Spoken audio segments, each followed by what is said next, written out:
አሁን ወደ ማረሚያ ቤት ትሄዳለህ።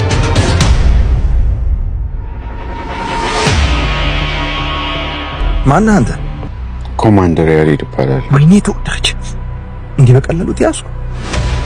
ይኸውልህ በእኔና በእሷ ጨዋታ መሃል አንተ ምንም የሚያገባ ነገር የለም። እሺ እሱን አይመለከተኝም። እዚህ የቆምኩት ሕግ ለማስከበር ነው። አንተ ደግሞ ወንጀለኛ አይደለሁም። ተጠርጣሪ አይደለሁም። የተሰበሰቡ ማስረጃዎች እውነቱን ያወጣል። የትኛውን እውነት? እኔም እሷም እየሸሸን ያለ ነው እውነት ነው? በሷ ምክንያት እዚህ ሁሉ ጦስ ውስጥ መግባቴን እያወቀች ካደችውን እውነት እሱን ነው የምናየው ይሆናል።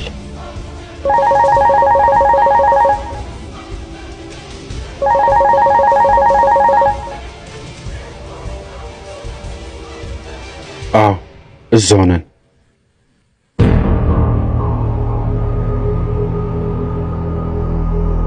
አሁን ወደ ማረሚያ ቤት ትሄዳለህ።